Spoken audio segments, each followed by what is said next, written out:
My incredible community of learners, gather close. What I am about to share with you in this very moment has the profound power to permanently alter your relationship with the English language. Listen to my words with your full attention, for the insight I offer can take you from a place of self-doubt and struggle to a reality of confident, fluent expression almost effortlessly. Let me be perfectly clear from the very start: English is not an impossible mountain to climb. It is not the insurmountable challenge you may have believed it to be. You absolutely can achieve fluency in English, and I give you my word, you can reach this goal far more swiftly than you have ever allowed yourself to dream. I am intimately aware that so many of you experience a knot of nerves when the moment arrives to open your mouth and speak. I know that hesitation is a familiar foe, that feeling of being mentally trapped, or most heartbreakingly, the decision to not even attempt to speak because the terror of error is too overwhelming. Perhaps you have dedicated years to studying English, and yet, you still feel a gap between where you are and where you yearn to be with your speaking abilities. You recognize the vocabulary, you comprehend the grammar rules when you see them written down, but the instant you need to converse, your thoughts seem to evaporate into thin air. I truly, deeply understand your frustration, because I have walked that difficult path myself. Acquiring a new language is a significant undertaking. I am familiar with that ache of wanting to express a thought but being unable to find the correct words. I know the intense annoyance of listening to native speakers converse at a rapid pace and feeling completely lost. But today, my dear friends, I am here to deliver a message that will soothe your frustrations. Your days of struggle are numbered. You no longer have to feel trapped, frightened, or inundated. Today, I will reveal the method for learning English in the most straightforward, most intuitive manner possible. I want you to begin conceptualizing English not as a subject to be studied in isolation, but as an experience to be lived. English should not be imprisoned within the pages of grammar textbooks, confined to lists of vocabulary, or limited to classroom instruction. It must become something you listen to, something you think in, and something you speak each and every day of your life. You are entirely capable of this. Let us begin with the very foundation of it all, your perspective. The first and most critical step is to transform your core belief. You must start believing that English is straightforward. If you continue to hold the conviction that English is a difficult language, your mind will persistently fight against absorbing it. However, if you can truly embrace the idea that English is easy, your brain will naturally begin to welcome it. Let me share a fundamental truth with you: errors are an inevitable and necessary part of the journey. Can you recall when you were a small child learning how to walk? You tumbled down onto the ground countless times. But did you ever decide to stop trying? No, you persisted, you continued getting back up, and eventually, the act of walking became an automatic, unconscious ability. This is the precise way in which learning English functions. Do not concentrate on achieving perfection. Focus on the act of practicing.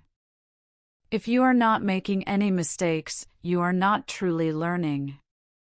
I want you to say these words aloud with me right now: English is easy. I can speak English.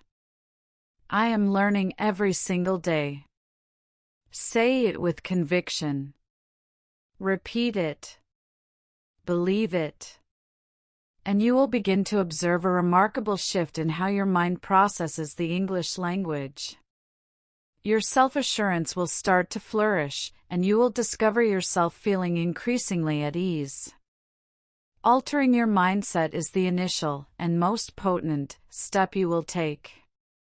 Once you genuinely believe that English is easy, you will find that the entire learning process itself becomes significantly more effortless. Now that we have aligned your mindset for success, let us move decisively into the second step. You must envelop your daily life in the English language. A pervasive myth exists that to speak fluently, you must physically relocate to a nation where English is the primary tongue. I am here to tell you that this is simply not true. You possess the power to craft your own personal English-speaking universe, right where you are. Let me dismantle this misconception for you. There is no requirement for you to board a plane to another country. You do not need to be physically surrounded by native speakers every moment. You do not even need to enroll in costly courses. What you truly need is to begin weaving English into the very fabric of your everyday existence. Here are practical actions you can take starting right now. Begin by changing the language setting on your mobile phone to English. Every single time you glance at your phone to check a message, scroll through social media, or read a notification, you will be passively reading in English. This constant, low-effort exposure will train your brain to become comfortable and familiar with English words and phrases.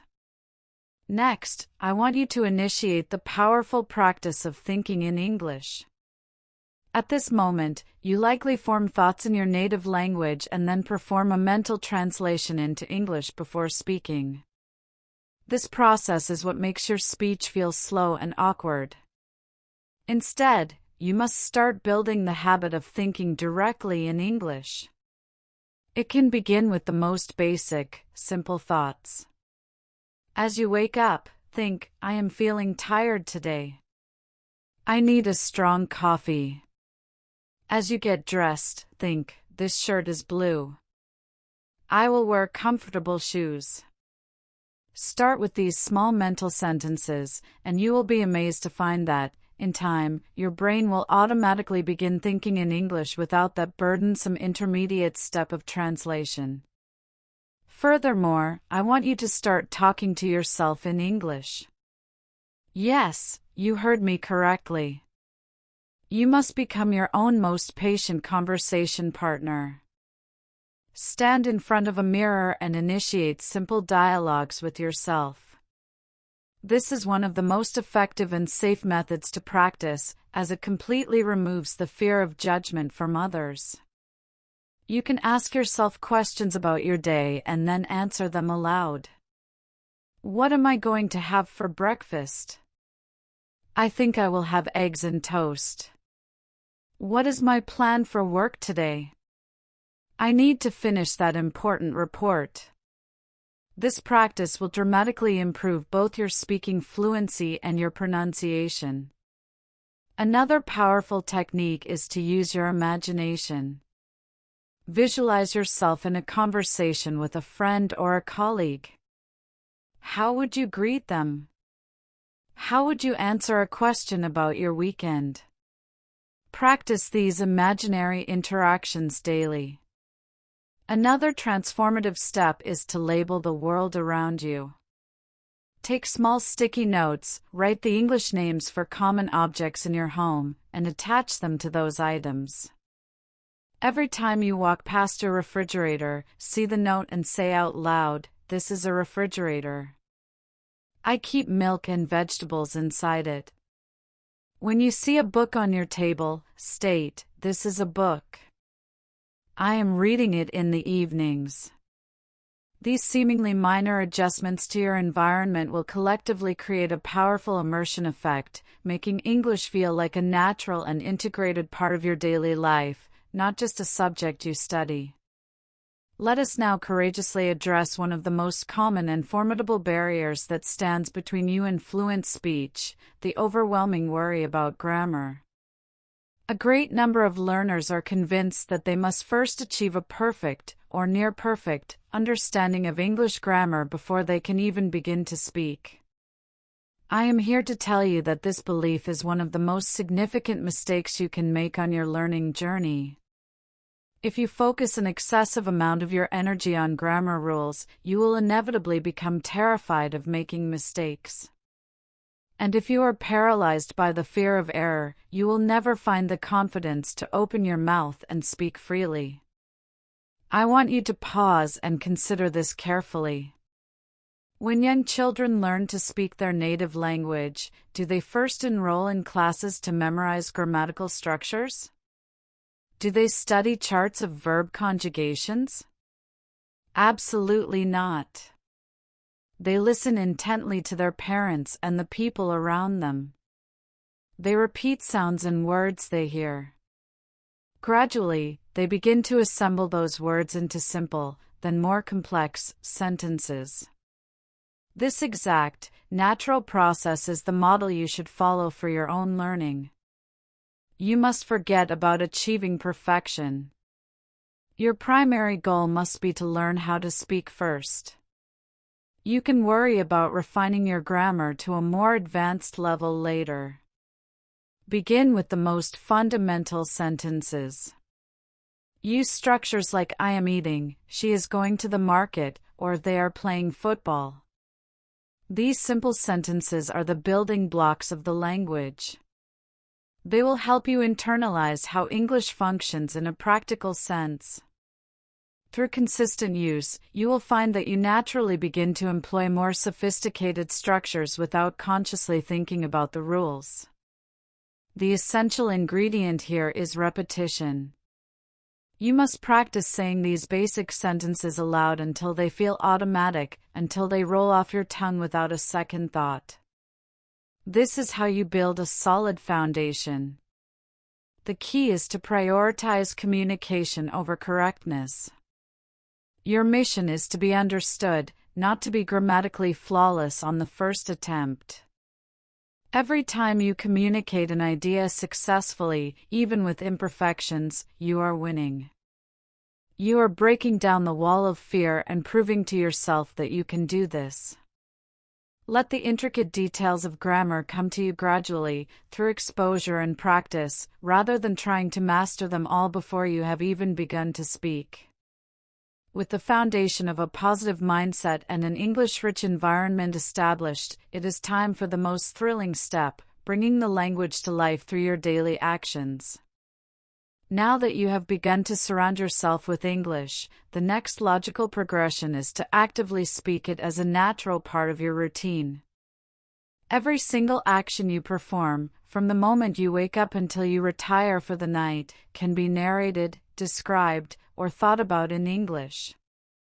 The ultimate objective is to make this practice feel so seamless and integrated that it ceases to be practice and instead becomes a normal aspect of your day.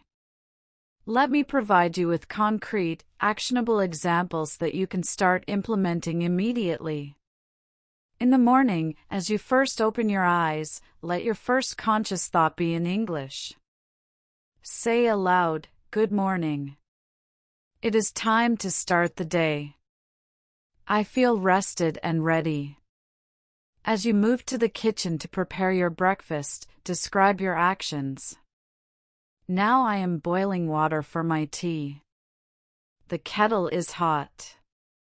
I am spreading butter on my toast. This running commentary, even if spoken only to yourself, is incredibly powerful. When you go out to the local market or grocery store, prepare a few simple phrases in your mind beforehand. You can approach a vendor and ask, "Excuse me, do you have fresh bananas today, or could you tell me how much this bread costs?" This real-world application is where your learning solidifies. When interacting with friends who are also learning, or even with patient native speakers, make a conscious effort to use English. A simple, "Hey, how are you doing today?" or "Do you want to meet for coffee later?" can be a great start. The crucial point here is to not let the fear of mistakes prevent you from speaking. Do not worry if your grammar is not perfect or if your pronunciation feels awkward. Just continue speaking. The very act of producing the language is more valuable than waiting until you can produce it perfectly. Each word you speak is a step forward, each sentence you form is a victory. This consistent, daily usage trains your brain to treat English as a tool for communication, not just an academic subject. It builds the neural pathways required for fluid speech and reduces the mental translation time that often causes hesitation. You are essentially teaching your mind that English is a viable and useful channel for expressing your needs, your thoughts, and your personality. Now, we arrive at one of the most powerful and often overlooked secrets to achieving fluent and natural-sounding English: the mastery of pronunciation through active listening and repetition. I know that many of you lie awake at night worried about your accent, anxious that others will not understand you, or feeling self-conscious about how you sound when you speak. This fear can be so paralyzing that it keeps you from speaking altogether.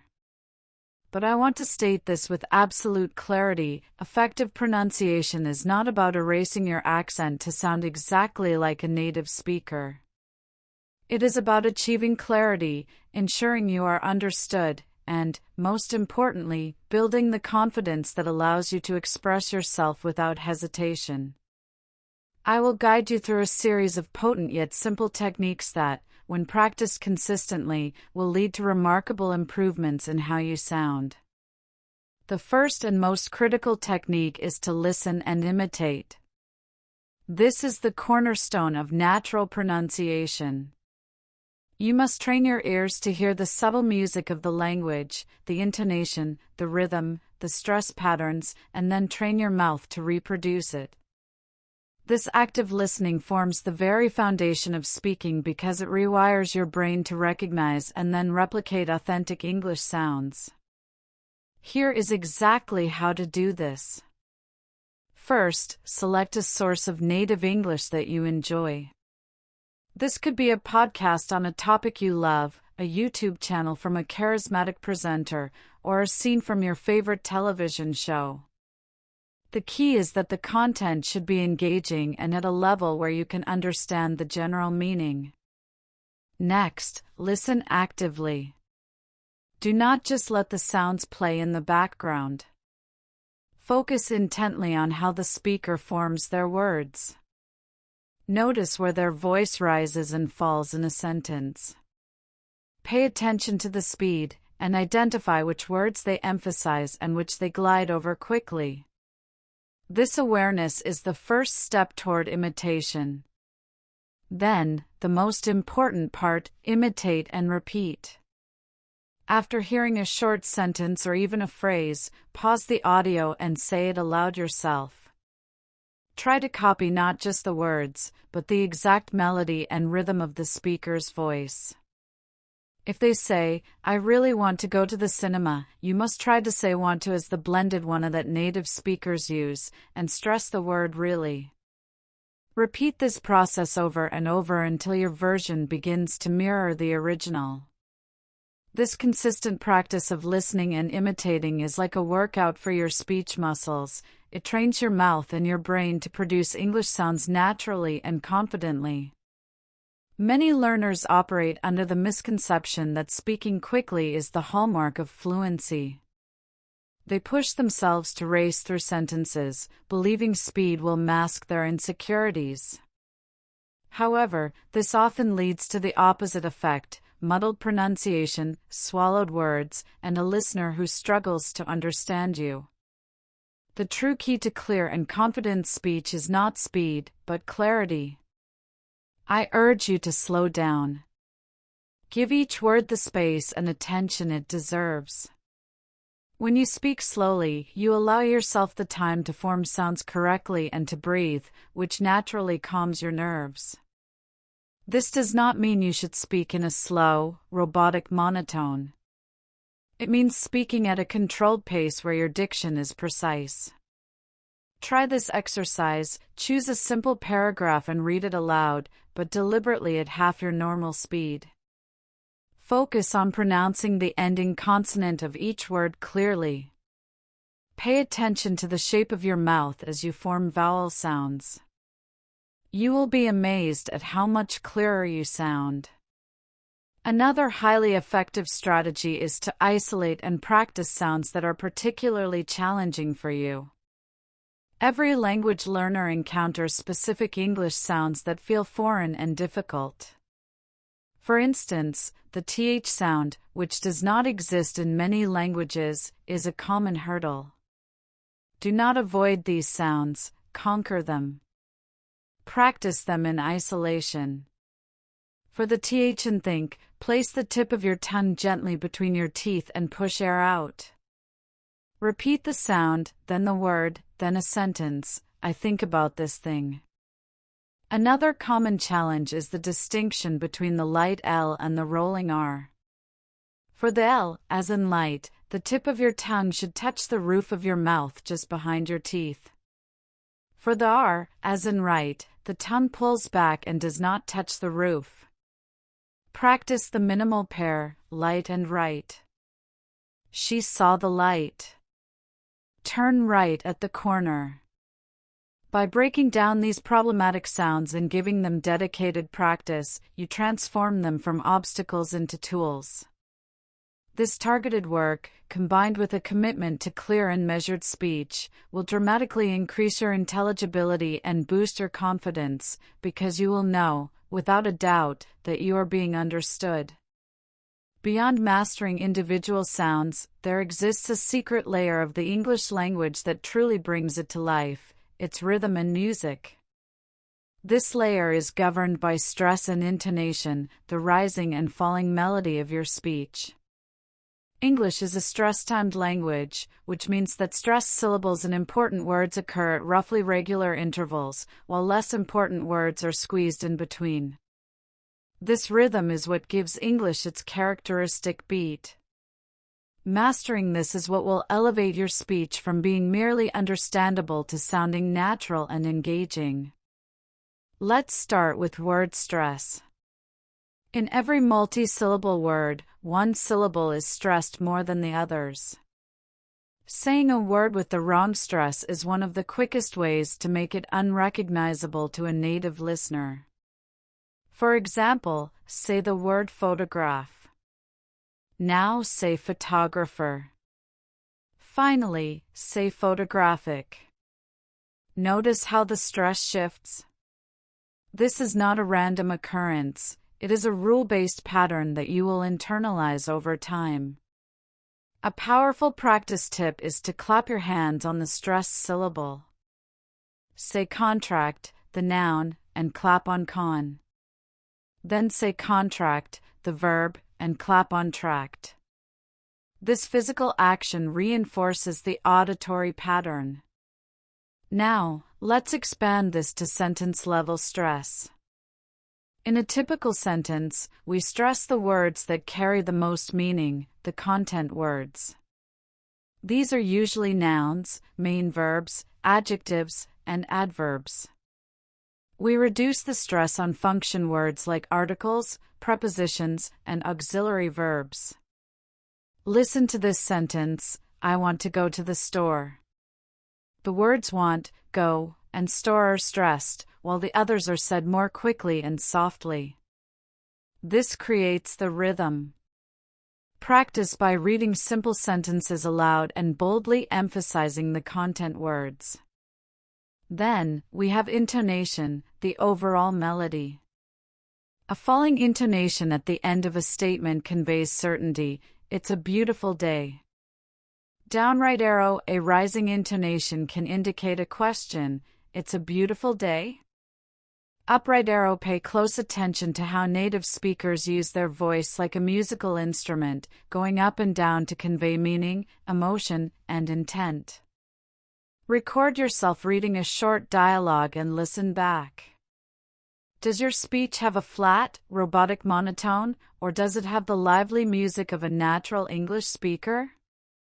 This practice with stress and intonation is the final, polishing touch that will make your English sound authentic and confident. Let us now turn our attention to one of the most exciting and empowering aspects of mastering any language, building a rich and robust vocabulary. A strong vocabulary is the palette with which you paint your thoughts. It is the toolbox that allows you to express yourself with precision, color, and confidence. I understand that many of you feel overwhelmed by the sheer volume of words in the English language. It can seem like a never-ending mountain, and you may feel that no matter how many new words you learn, they slip from your memory or you cannot recall them at the crucial moment. Please, set that worry aside. Expanding your vocabulary does not have to be a tedious or frustrating chore. In fact, with the right strategies, it can become one of the most enjoyable parts of your journey. I am going to share with you powerful and effective techniques to not only learn new words quickly but to also weave them naturally into your speaking and writing, making them a permanent part of your linguistic repertoire. The first, and most natural, method is through consistent and engaged reading. Reading immerses you in a living context where words are not isolated definitions but are filled with life and meaning. However, the key is to move from passive reading to active exploration. Do not simply skip over a word you do not recognize. Pause and investigate. Here is how to maximize your reading for vocabulary growth. Read a wide variety of materials that genuinely interest you. This could be novels, news articles, blogs about your hobbies, or even the comments on an English-language social media post. When you are engaged, you learn without feeling like you are studying. When you encounter an unfamiliar word, do not just guess its meaning from the context and move on. Highlight it, underline it, or make a note of it. Then, take the crucial next step. Look it up in a reliable dictionary. But do not stop at the definition. Examine the example sentences provided. See how the word functions in a real sentence. For instance, if you come across the word resilient, the dictionary will tell you it means able to withstand or recover quickly from difficult conditions. But an example sentence like "the resilient community rebuilt after the storm" gives you a concrete mental image. Finally, to cement the word, write it down in your own sentence. Despite many setbacks, she remained resilient and never gave up on her dream. This process of encounter, investigation, and application is how you transform a strange word into a familiar friend. To solidify the new words you discover through reading, you need a system for active reinforcement. This is where the timeless, powerful tool of flashcards comes into play. Flashcards are far more than simple pieces of paper. They are a dynamic method of engaging your memory, forcing your brain to actively recall information rather than passively recognizing it. The act of struggling to remember a definition strengthens the neural pathway to that word, making it easier to retrieve when you need it in conversation. Here is how to use flashcards with maximum effectiveness. On one side of the card, write the new vocabulary word. On the reverse side, do not simply write a one-word definition. Instead, write a clear, concise meaning and a full sentence that illustrates the word in a vivid context. For example, for the word ephemeral, you would write, meaning, lasting for a very short time. Sentence: the beauty of the cherry blossoms is ephemeral, lasting only a few weeks each spring. This sentence provides a memorable hook for the meaning. The next critical step is consistent review. Repetition is the engine of memory. Review your flashcard deck daily. You do not need to spend hours, even a focused 5-minute session each day can work wonders. The goal is to see the word frequently enough that it moves from your short-term memory into your long-term storage. You can use physical index cards or leverage digital apps like Anki or Quizlet, which use a spaced repetition system. This sophisticated algorithm shows you the card just as you are about to forget it, which is the most efficient time for memory consolidation. To make the memory even stronger, engage another sense. Where possible, add a small drawing or symbol to your flashcard. For ephemeral, you might sketch a fleeting firework in the sky. For resilient, a tree bending but not breaking in a strong wind. This visual association creates a second mental pathway to the word, making it even more resilient in your mind. By consistently using flashcards in this strategic way, you are not just memorizing, you are building a deep, accessible mental library of vocabulary that you can draw upon effortlessly when you speak or write. Learning words in isolation can feel like collecting scattered puzzle pieces without a picture to guide you. A far more effective and organized strategy is to learn vocabulary in groups or themes. When you connect new words together based on a common topic or context, you create a powerful web of associations in your mind. This network makes it significantly easier to recall and use the words correctly because they are stored in your memory as a related set, ready to be deployed when discussing that particular subject. Instead of struggling to find a single word, you can access an entire cluster of relevant terms. For example, instead of randomly learning adjectives, you could focus on a theme like emotions. Your vocabulary list for the week would include words like joyful, sorrowful, furious, frustrated, anxious, and serene. Another powerful theme is travel, which would give you a practical set of words: itinerary, departure, luggage, destination, accommodation, and souvenir.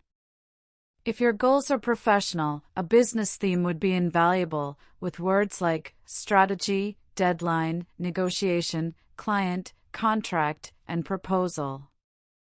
By learning words in these contextual families, you are essentially preparing yourself for real-life conversations and situations. Here is how you can implement this method immediately.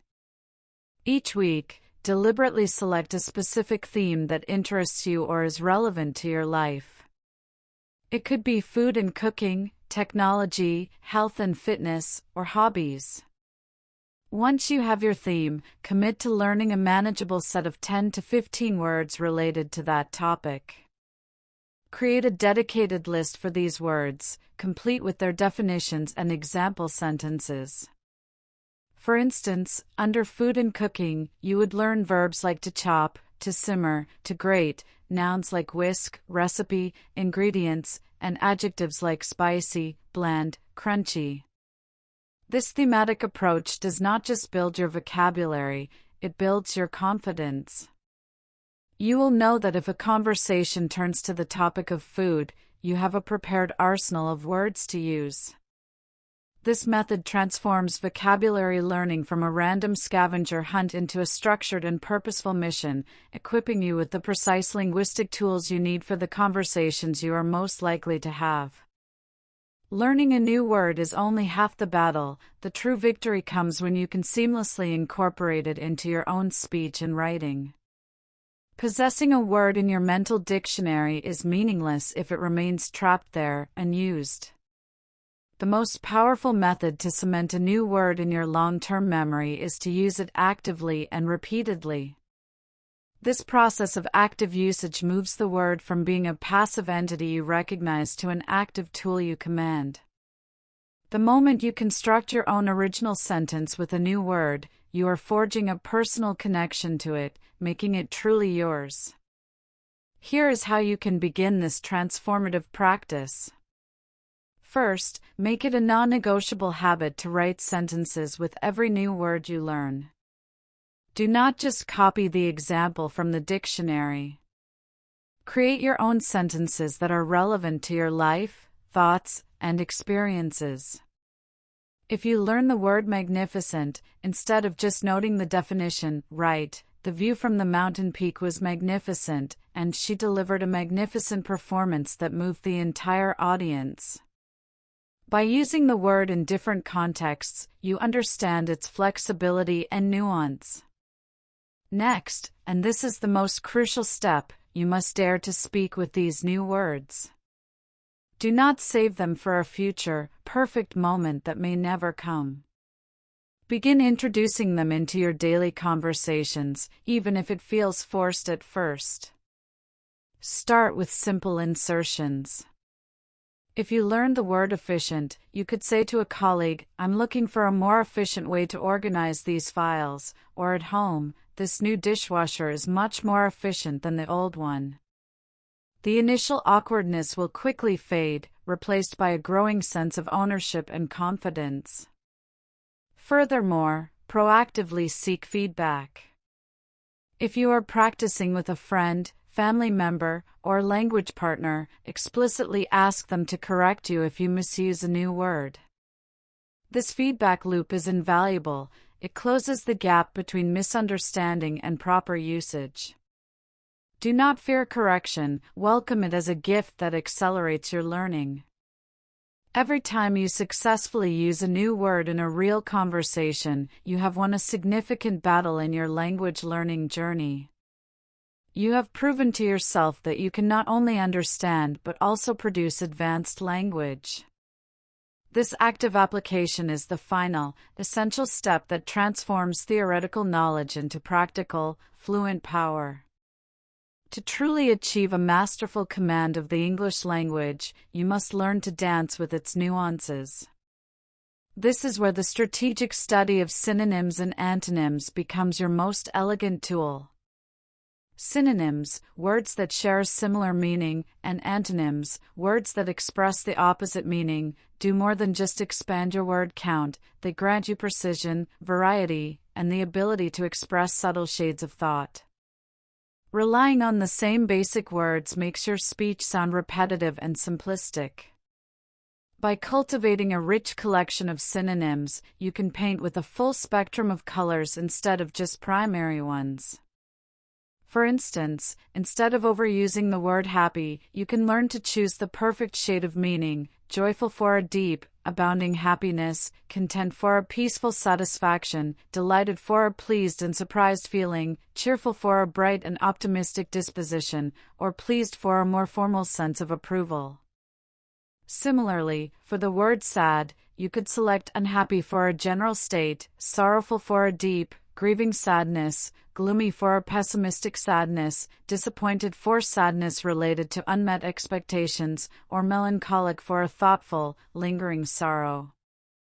Learning antonyms similarly strengthens your understanding by defining a word through its opposite.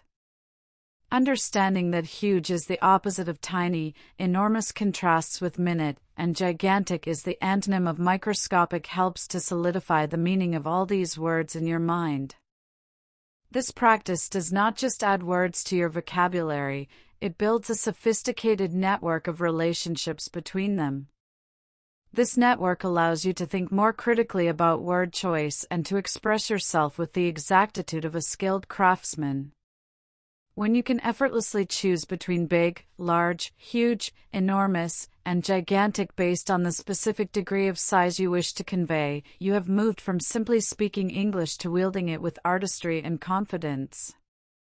The final, and most important, step in vocabulary building is to move your new words from the quiet pages of your notebook into the dynamic arena of real communication.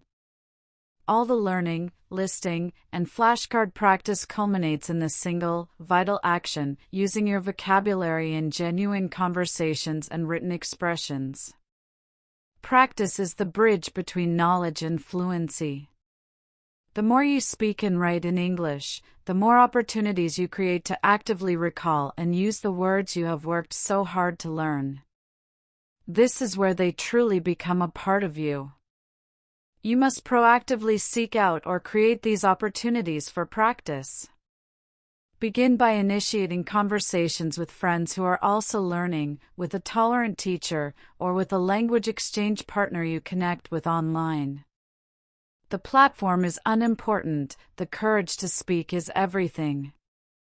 Even if you make mistakes, which you inevitably will, the act of trying to retrieve and use a new word is a successful learning event.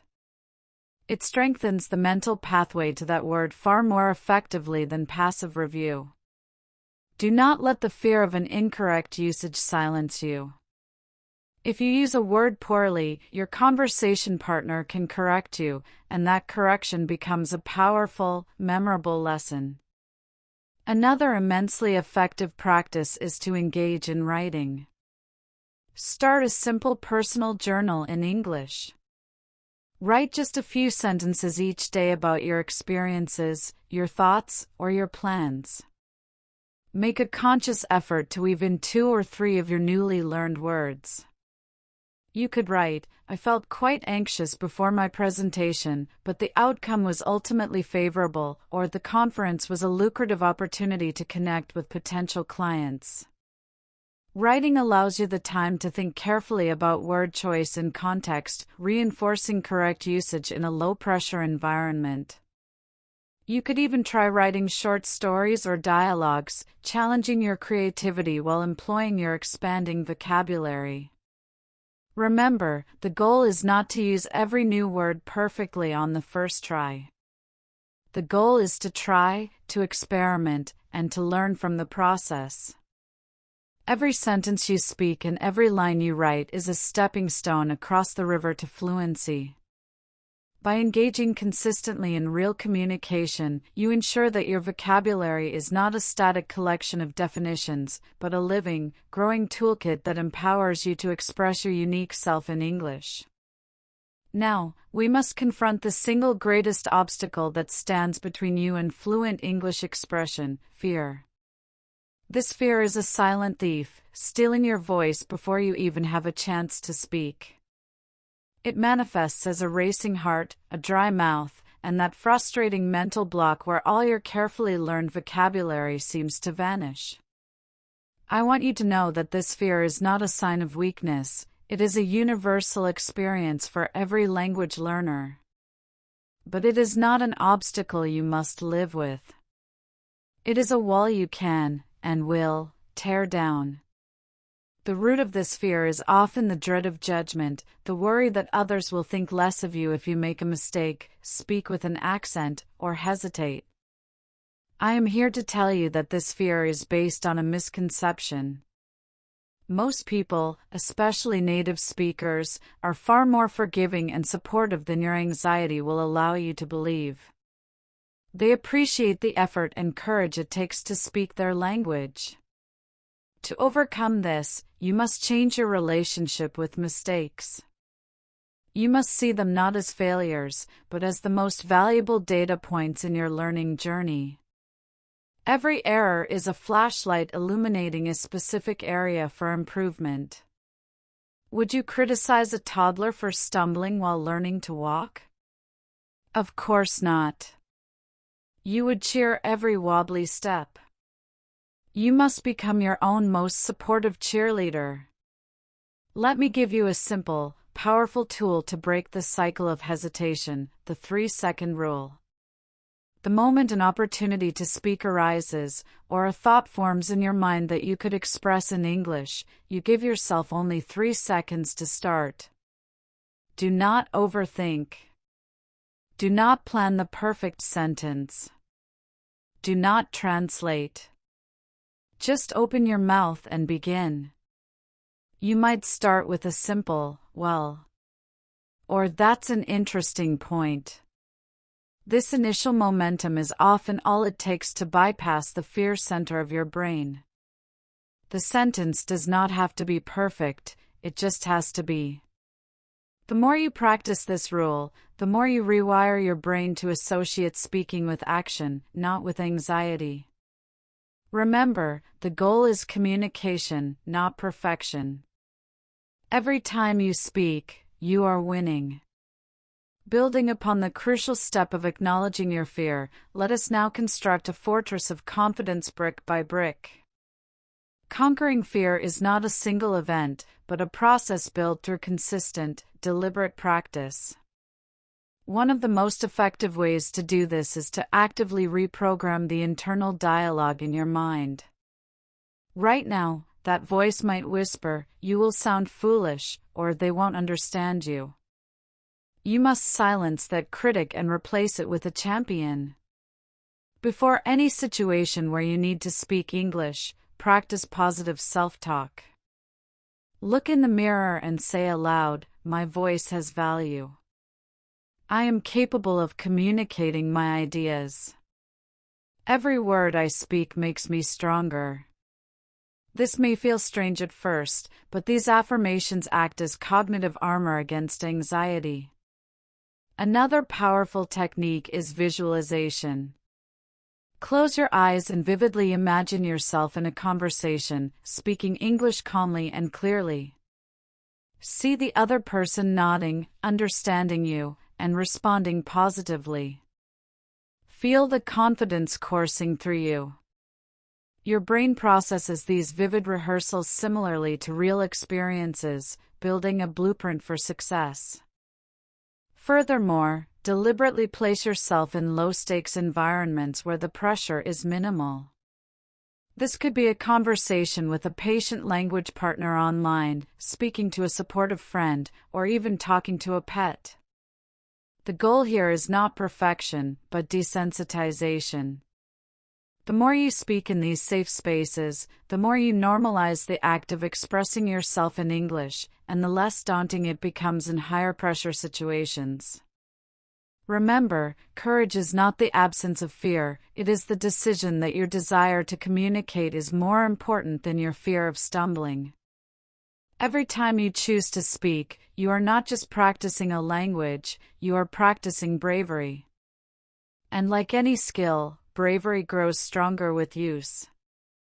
You are training your mind to associate English not with anxiety, but with empowerment and connection. This mental shift is the bedrock upon which fluent, confident speech is built.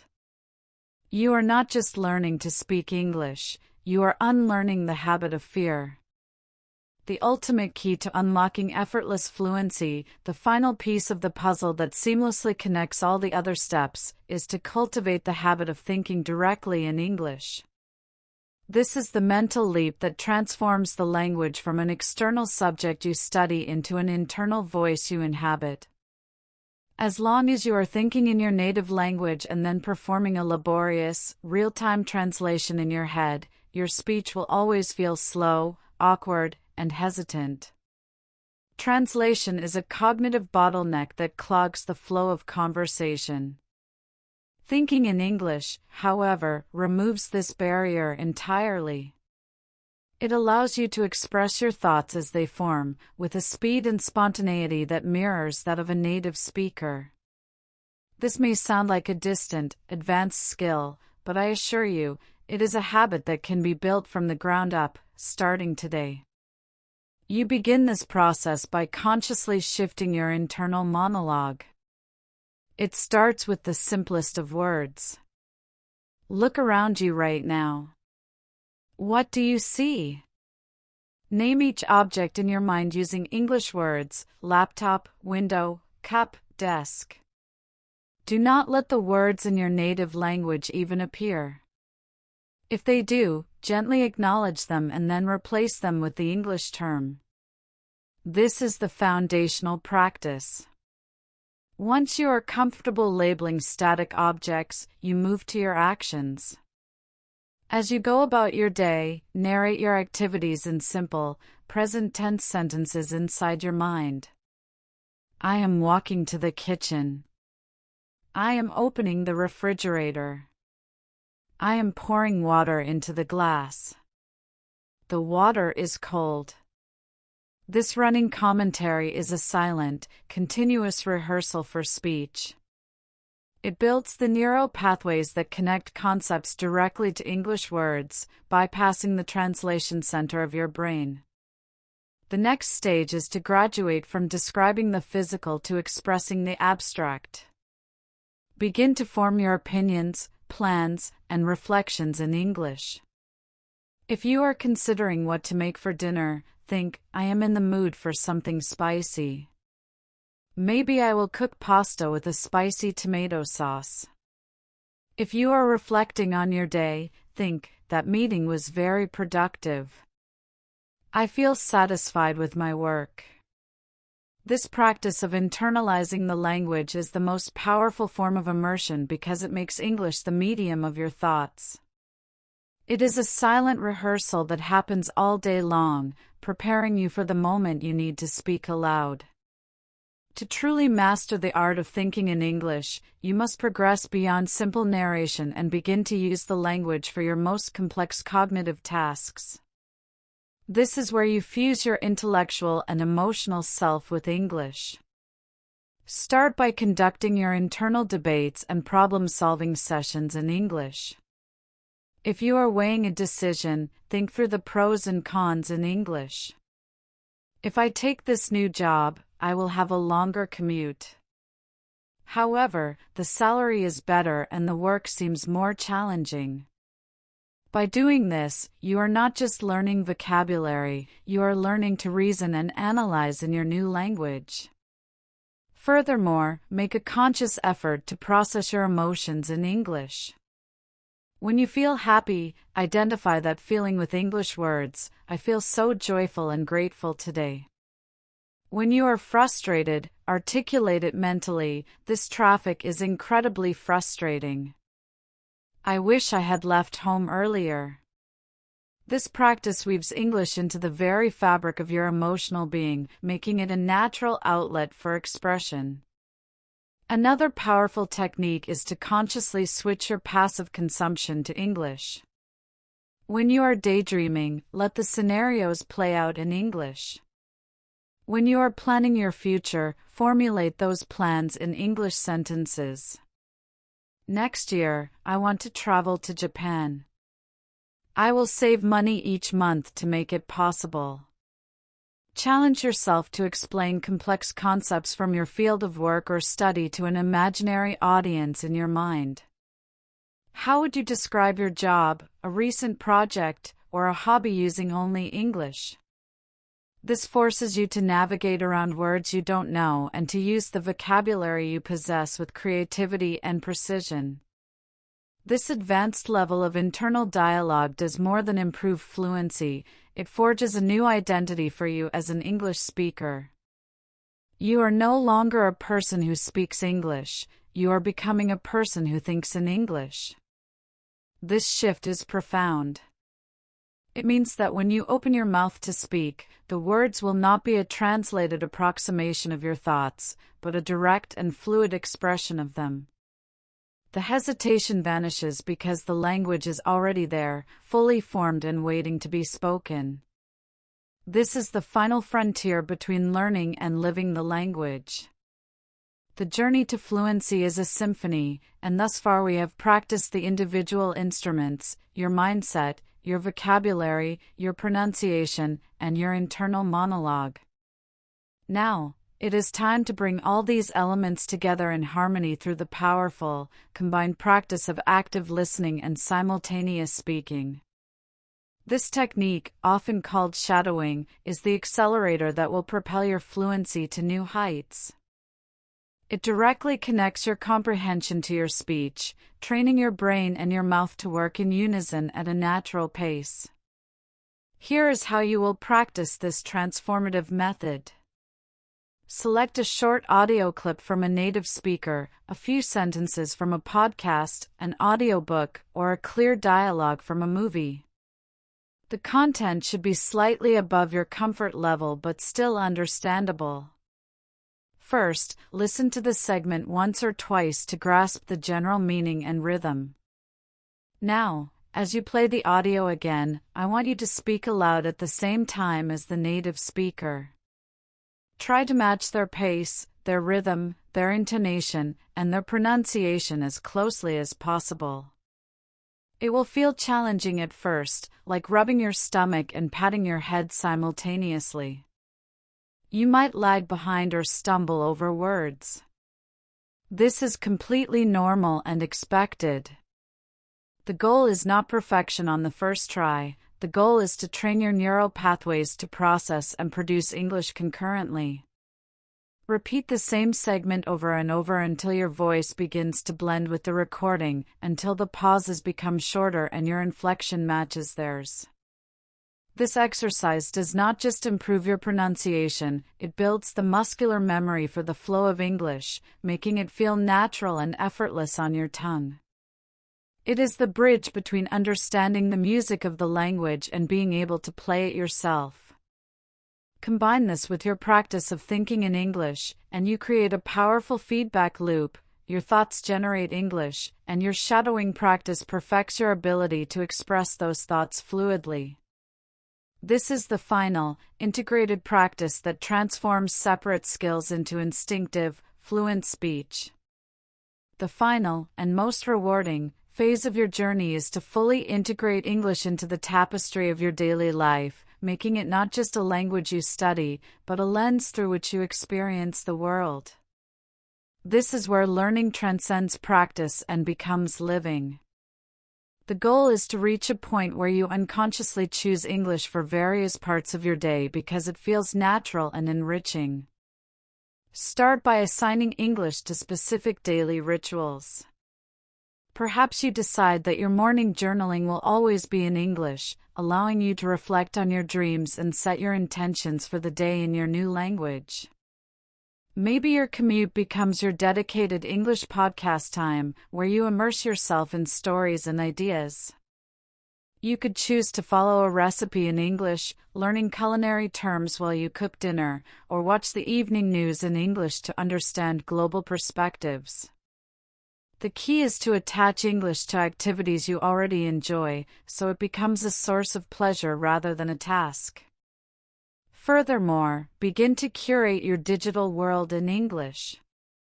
Follow social media accounts that post about your hobbies in English. Join online forums or groups where people discuss your passions in this language. When you search for information online, try using English search terms. This transforms your leisure time into a continuous, low-effort learning opportunity. The ultimate sign of success is when you reach for English without a conscious decision to practice. It is when you hum an English song, when you curse in English after stubbing your toe, or when you dream in English. This level of integration signifies that the language has moved from your conscious mind to your subconscious, becoming a true part of you. It is no longer a foreign code but a primary means of interpreting and interacting with your reality. This is not fluency, this is ownership. You have not just learned English, you have made it your own. This seamless integration ensures that your skills will not only be maintained but will continue to grow organically throughout your life, because you are now using the language to live, learn, and connect. And so, my amazing students, we arrive at the culmination of this journey, not as an end, but as a magnificent beginning. You now hold within you everything you need to walk the path to English fluency with confidence and power. The intricate map has been laid out before you. You have learned to reshape your mindset, to surround yourself with the language, to build your vocabulary with purpose, to polish your pronunciation, to conquer your fears, and to think and live in English. The theories, the strategies, the secrets, they are all yours. Now, the only element that remains is you. The final, and most important, lesson is this: the bridge between knowledge and fluency is built with the bricks of consistent, courageous action. You must be the one to take the first step, and the next, and the one after that. Do not wait for the perfect moment, for a time when you feel you have learned enough grammar or memorized enough words. That day will never come. The perfect moment is now, in the imperfect, beautiful mess of trying. Speak from today. Speak with the words you have, not the words you wish you had. Embrace the stumbles, for they are proof that you are moving forward. Let every interaction, no matter how small, be a victory. Remember that this is not a race against others, but a personal evolution. Your journey is unique, and every bit of progress, however gradual, is a testament to your dedication. You have been equipped not just to learn English, but to live it. So go forward from this moment. Speak, listen, read, write, and think with the confidence of someone who knows the way. The world of connection, opportunity, and understanding that fluency unlocks is waiting for you. You are ready. Now, go and claim it with your voice.